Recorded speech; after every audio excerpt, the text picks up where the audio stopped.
Okay, सो तो हम लोग क्या बात कर रहे थे, फिक्स्ड एसेट्स की। तो आपको फिक्स्ड एसेट्स के लिए क्या कर लेना है, एक वर्किंग नोट बना लेना। ठीक है, मतलब फिक्स्ड एसेट्स अकाउंट बना लेना। फिक्स्ड एसेट्स में कौन सा बैलेंस होता है, डेबिट बैलेंस। तो टू ओपनिंग बैलेंस इधर आ जाएगा 1,90,000 का। क्रेडिट बैलेंस इधर आएगा, आई मीन क्लोजिंग बैलेंस इधर आएगा 2,10,000 का। डेप्रिसिएशन लगा दिए 15,000 का।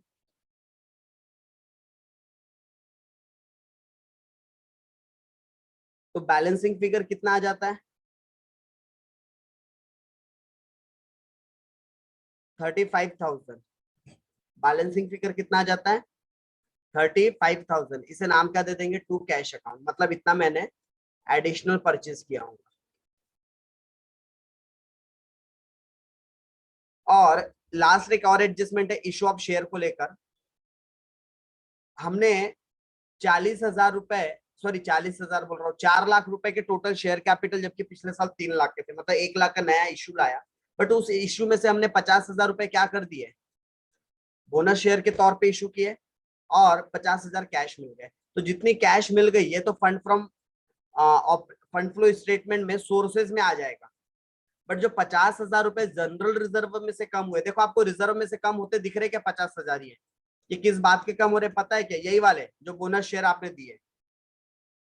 ठीक है, तो सर इसका इम्पैक्ट कहाँ जाएगा, ये जो 50,000 है सर, इसका कहीं इम्पैक्ट जाएगा क्या, कहीं एडलेस होगा क्या, नहीं, कहीं भी इम्पैक्ट नहीं जाएगा। सर सर सर सर, ये तो एड बैक होना चाहिए ना। जनरल रिजर्व क्या हुआ है भाई, राइट ऑफ थोड़ी ना हुआ है। अगर जनरल रिजर्व हम नया क्रिएट करते या फिर राइट ऑफ होता तो हम कहाँ लिखते, एड बैक करते। यहाँ पर क्रिएट थोड़ी ना हो रहा है जनरल रिजर्व, पुराना पैसा यूटिलाइज हुआ है। पुराना मेरे पास फंड था वो यूटिलाइज हुआ है, उसका इस्तेमाल हुआ है, बस। तो ये हमारा जनरल रिजर्व ना तो सोर्स है ना तो एप्लीकेशन है, ना तो फंड फ्रॉम ऑपरेशन में एड बैक करेंगे, ना ही लेस करेंगे, ना ही चेंज इन वर्किंग कैपिटल में जाएगा। ओके, तो अभी हम लोगों ने कौन कौन सी वर्किंग देखा, सिर्फ एक ही वर्किंग देखा है आई गेस। हाँ सर, एक ही हुआ है अभी। ये statement of change in working capital देखा हमने। फिर दूसरी वर्किंग नोट कौन सी बनाएंगे, फंड फ्रॉम ऑपरेशन। तो फंड फ्रॉम ऑपरेशन में 30,000 करंट ईयर का प्रॉफिट है। इसमें ऐड वाले आइटम में क्या क्या आ जाएगा, एक तो डेप्रिसिएशन ऐड हो जाएगा सबसे पहली चीज, क्योंकि non fund non operating activity है। अच्छा, इसके अलावा और क्या ऐड होगा, उसके अलावा तो कोई ऐड वाला आइटम दिखा ही नहीं, और लेस क्या होगा, कोई आइटम दिखा ही नहीं। तो मेरा फंड फ्रॉम ऑपरेशन कितना आ जाना चाहिए, 45,000। प्रॉफिट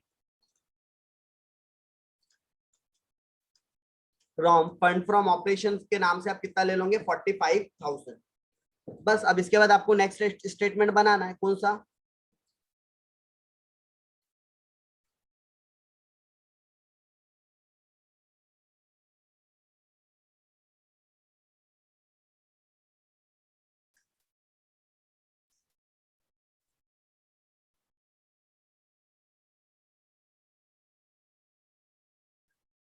ओके कौन सा स्टेटमेंट बनाना है, फंड फ्लो स्टेटमेंट। जल्दी से शुरुआत करो तो फंड फ्लो बनाने की।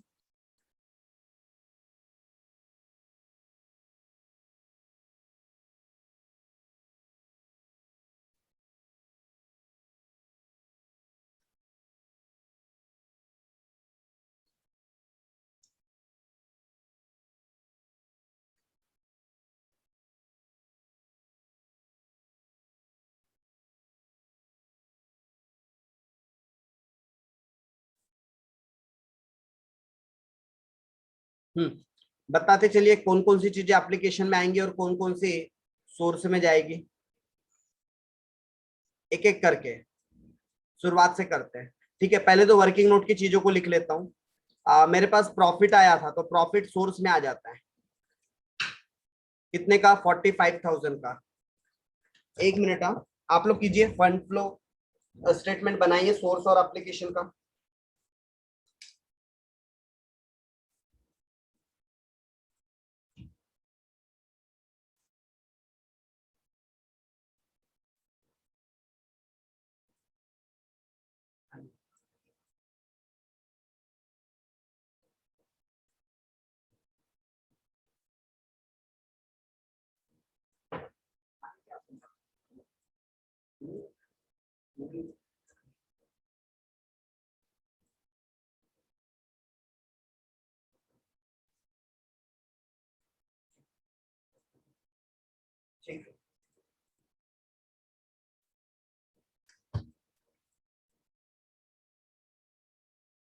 ओके, बनाना शुरू किया क्या आप लोगों ने?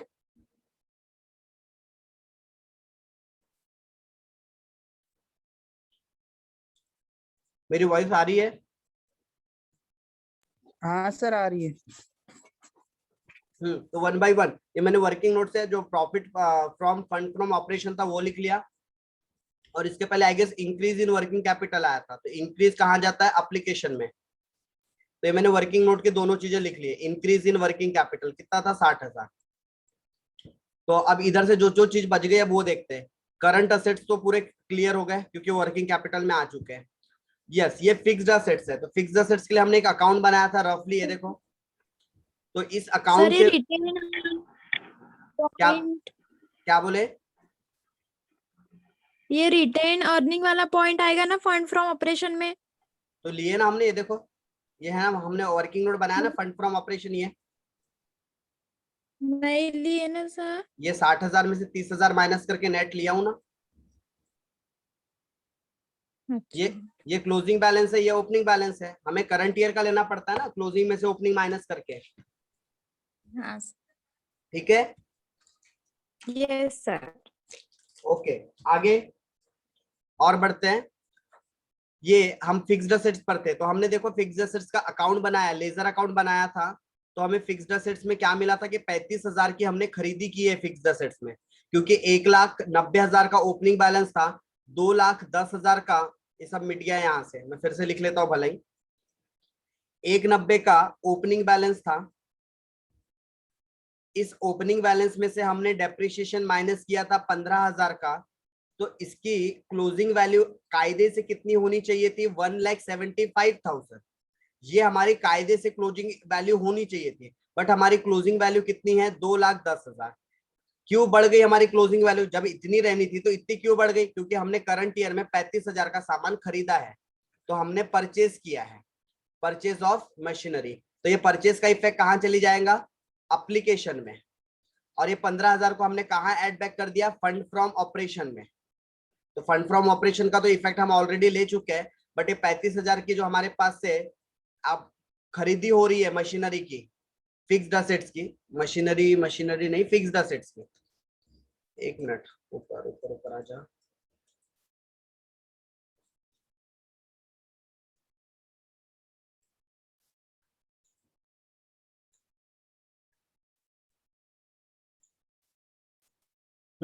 तो आपके पास एप्लीकेशन में कितना आ जाएगा? एप्लीकेशन ऑफ फंड में परचेज ऑफ फिक्स्ड एसेट्स के नाम से और 35,000 रुपए आपने फिक्स्ड एसेट्स खरीदा। अगर मैं लाइबिलिटी साइड में आऊं तो देखो शेयर कैपिटल टोटल 1,00,000 से बढ़ा, बट हमें पैराग्राफ में इंफॉर्मेशन बताया था कि हमारे पास सिर्फ 50,000 रुपए कैश आ रहे हैं। 50,000 के तो बोनस शेयर है, तो इश्यू ऑफ शेयर के नाम से कितना फंड आ रहा है हमारे पास? 50,000। बचे हुए 50,000 कहां से एडजस्ट हो गए? रिजर्व कम हो गया और ये शेयर कैपिटल बढ़ गया, मतलब ये यहीं के यही इंटरसेक्ट हो गया, मतलब उसने हमारे फंड को कोई फर्क, कोई अफेक्ट नहीं किया।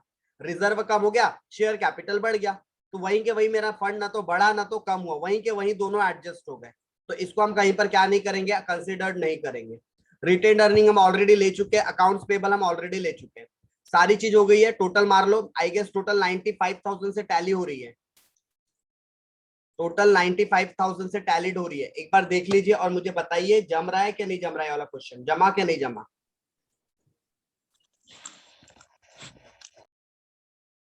जमा सर। जम गया सर। अगर ये हो गया तो क्वेश्चन नंबर 19 की तरफ आना। बड़ा छोटा सा क्वेश्चन है, लॉजिकल है, अकाउंट का क्वेश्चन है। एक्चुअली मैनेजमेंट अकाउंटिंग का क्वेश्चन ही नहीं है।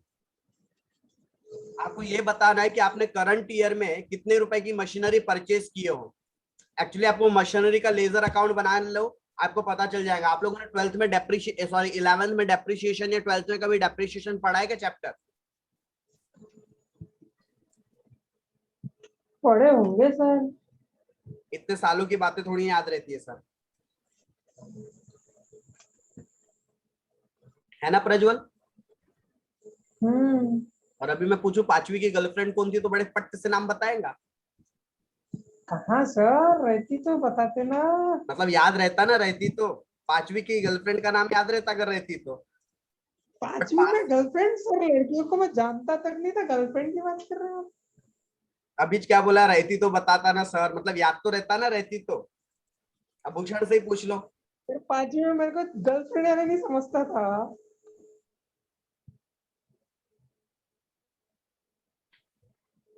सब गोंदिया की हवा लग गई और कुछ नहीं, गाँव में ही अच्छे थे सब। सब बिगाड़ दिया सर गोंदिया ने हमको, आगे कहाँ गोंदिया आ गए पता नहीं। चलो, तो कहां पर थे हम लोग? क्वेश्चन नंबर 19 कर ले रीड एक बार फटाक से। हाँ सर। फास्ट हो रहा है क्या, बहुत ज्यादा हो रहा है क्या, स्पीड से चल रही है क्या चीजें? नहीं सर, बराबर है सर। बाकी लोग ठीक है सर।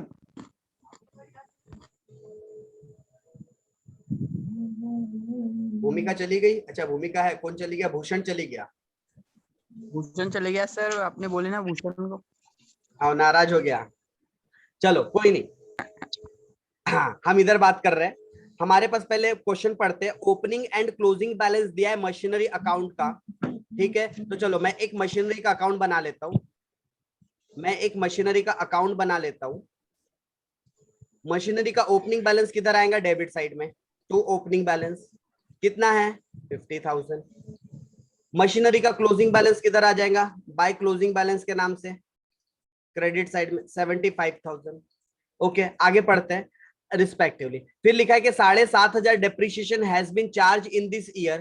करंट ईयर में कितना डेप्रिसिएशन लगा? बोलता है 7,500। तो बाय डेप्रिसिएशन के नाम से क्रेडिट साइड में लिख लेता हूँ 7,500। और लिखता है वन ओल्ड मशीनरी जिसकी WDV 2,500 थी has been sold out for 4,000। हमने 4,000 रुपए में बेच दिया। हमने क्या कर दिया? 4,000 रुपीज में बेच दिया। अच्छा सेल की एंट्री क्या करेंगे? 2,500 रुपए की मशीनरी को हम कितने में बेच रहे हैं? 4,000 में। तो मैं सेल की एंट्री क्या करूंगा? बैंक अकाउंट डेबिटेड 4,000, ठीक है। To machinery account 2,500, to profit and loss 2,500। मतलब मैंने बेचा तो मेरे पास पैसे आए ना, तो बाई बैंक अकाउंट के नाम से 4,000 रुपीज यहां लिख लूंगा। ये सोल्ड वाली पोर्शन की अमाउंट आ गई। और ये 4,000 की मशीनरी को बेचने में प्रॉफिट हुआ 1,500 रुपए का। तो टू प्रॉफिट ऑन सेल के नाम से, प्रॉफिट ऑन सेल के नाम से इधर लिख लूंगा डेबिट साइड में 1,500 रुपए। तो नेट इफेक्ट देखो मेरा 2,500 का आ गया। नेट मेरा 2,500 से मशीनरी क्रेडिट होना चाहिए था, तो 1,500 और 4,000 नेट मेरा 2,500 से क्या हो रहा है? मशीनरी क्रेडिट हो रहा है। उसके अलावा आगे बोलता है how much amount has been applied during this year for purchase. अब बोल रहा है कि करंट ईयर में कितने रुपए का उन्होंने सामान खरीदा, बताओ। अब कर लो बैलेंसिंग फिगर, आपको परचेस की पता चल जाएंगी। टोटल क्रेडिट साइड की टोटल है 75,000। कहां भाग गए? अच्छा ये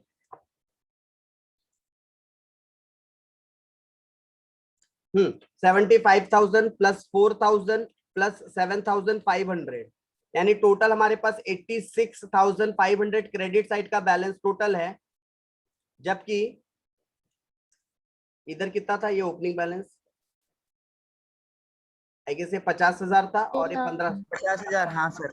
तो 50,000 और 1,500 माइनस कर दूंगा तो 35,000 का हमने क्या किया है? 35,000 का हमने क्या किया है? मशीनरी परचेज किया है।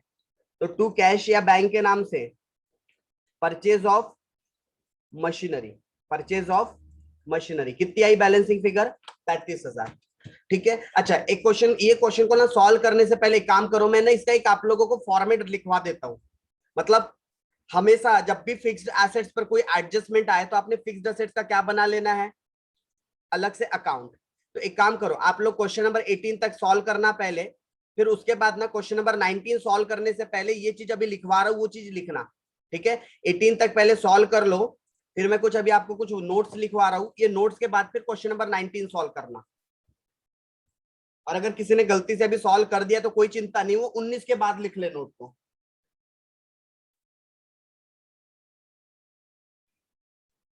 सर WDV का मतलब क्या है? Return down value. Okay sir. Return down value का मतलब पता है क्या?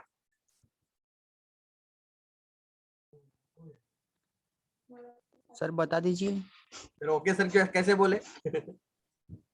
फुल फॉर्म जानना ही थोड़ी नहीं। Down value. फुल फॉर्म जानना ही थोड़ी ना हमारा मकसद है। WDV क्या होता है जब नहीं पता तो सर बोला WDV का मतलब बताओ, फुल फॉर्म बता के क्या करोगे। कोई भी एसेट जिसको जिस पर डेप्रिसिएशन माइनस हो जाता है और डेप्रिसिएशन माइनस करने के बाद उसकी जो वैल्यू आती है उस वैल्यू को रिटर्न डाउन वैल्यू कहा जाता है। जैसे मेरे पास सपोज करो एक हाँ सर। 20,000 का मोबाइल है, उस पर मैंने 10% डेप्रिसिएशन लगाया 2,000, तो 2,000 माइनस कर दिया डेप्रिसिएशन, तो जो 18,000 जो वैल्यू बची है ना उस वैल्यू को हम WDV कहते हैं। तो WDV का मतलब क्या होता है, return down value, depreciation minus करके जो वैल्यू बचती है बुक में उसे कहा जाता है WDV। हाँ सर। अभी ठीक है? हाँ सर अभी ठीक है। ओके, आप लोग हेडिंग दे दीजिए। ऐसे जो एडजस्टमेंट से रिलेटेड कुछ पॉइंट आते हैं ना, तो उसके लिए हमने क्या करना चाहिए, कुछ भी अगर एडजस्टमेंट से, तो मैं आपको एडजस्टमेंट से रिलेटेड कुछ बातें लिखवाना चाहता हूं। तो हेडिंग पे लिखिए to be known, to be known, to be known hidden information. कुछ हिडन इंफॉर्मेशन होती है जो आपको ऐसे खुली आंखों से समझ में नहीं आएगा, वो आपको कुछ लेजर्स बना के पता करना पड़ेंगे। तो ऐसे कौन कौन से पॉइंट्स आ सकते हैं, जैसे कि फिक्स्ड एसेट्स के ऊपर, जैसा कि अभी हम देखें, फिक्स्ड एसेट्स के अलावा और किस पर आ सकता है, डेप्रिसिएशन फंड पर आ सकता है ऐसे पॉइंट्स आगे चल के।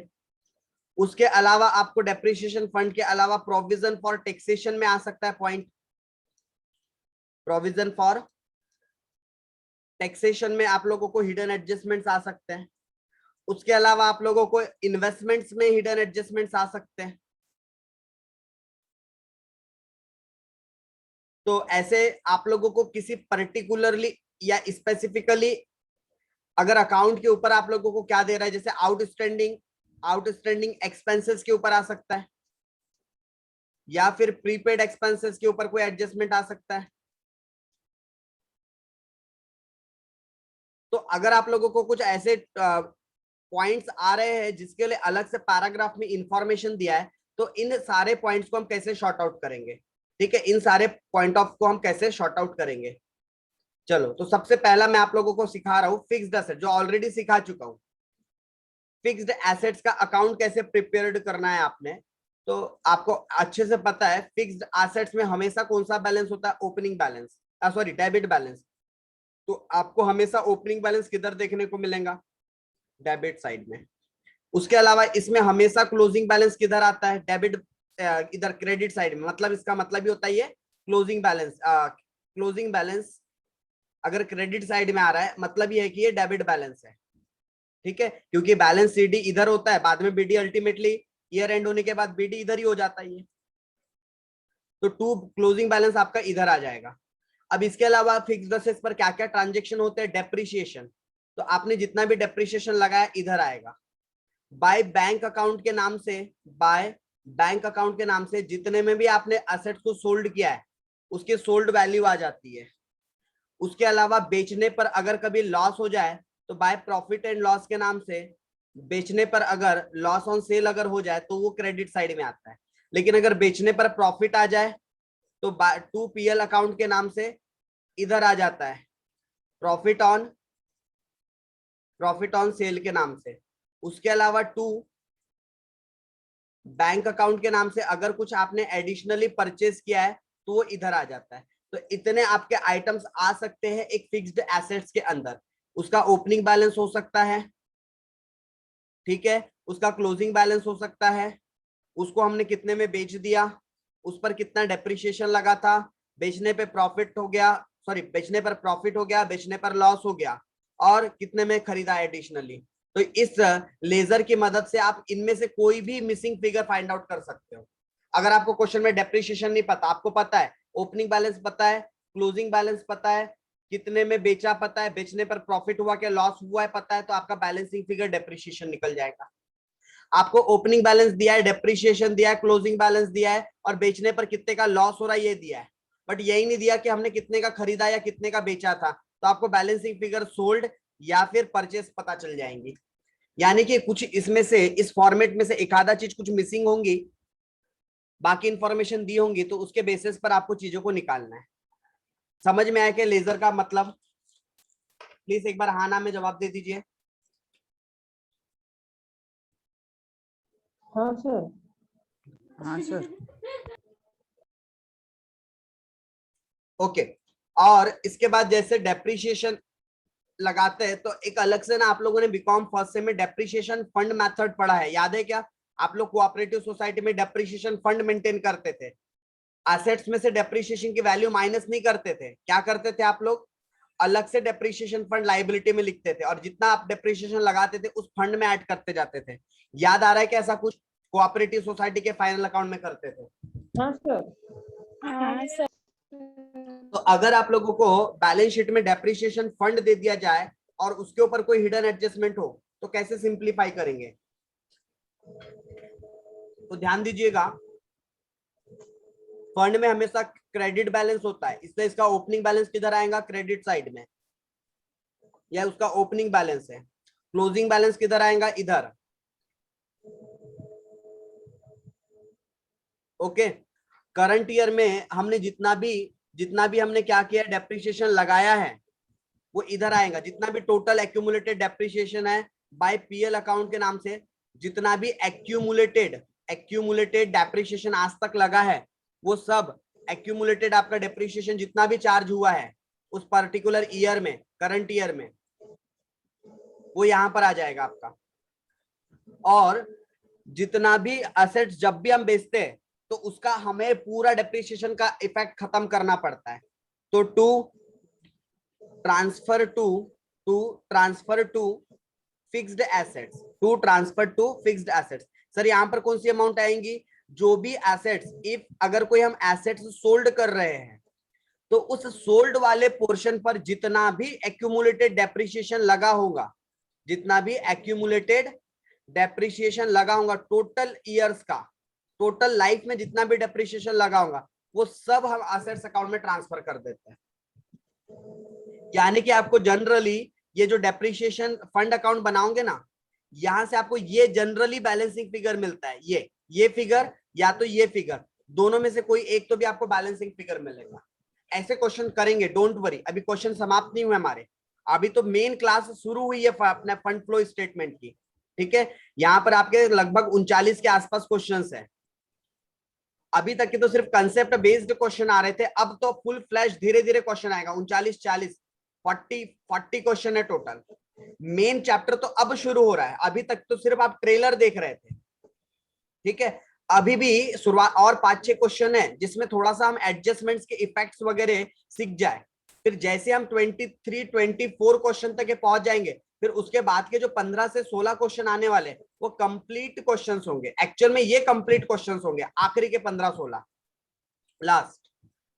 तो हमें धीरे धीरे भी एक एक दिन एक एक एडजस्टमेंट्स के बारे में सीखते चलना है। तो आज हमने 2 एडजस्टमेंट के बारे में सीखा, फिक्स्ड एसेट्स, ये फॉर्मेट नोट डाउन कर लो, और डेप्रिसिएशन फंड, ये फॉर्मेट नोट डाउन कर लो अपने पास।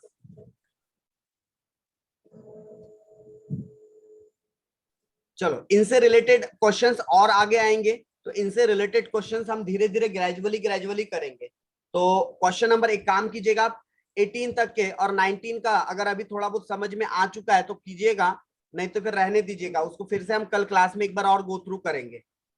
ठीक है, और आपने क्या बोले?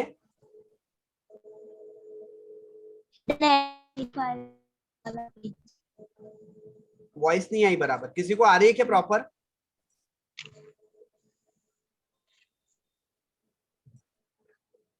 फिर से एक बार बोलो पूर्वा। सर वो एडजस्टमेंट ये ऊपर करूं बोल रहे हो क्या स्क्रीन?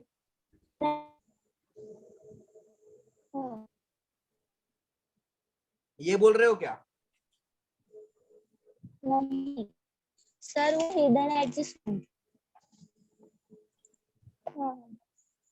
नहीं समझ पा रहा हूं मैं आप क्या बोलना चाह रहे हो। वो हिडन एडजस्टमेंट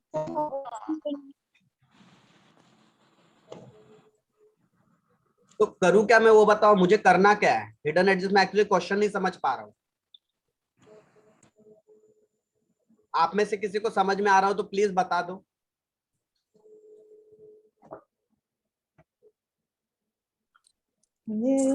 ऐसा ही सुना है। चैट में बता दो, पूर्वा चैट में बता दो।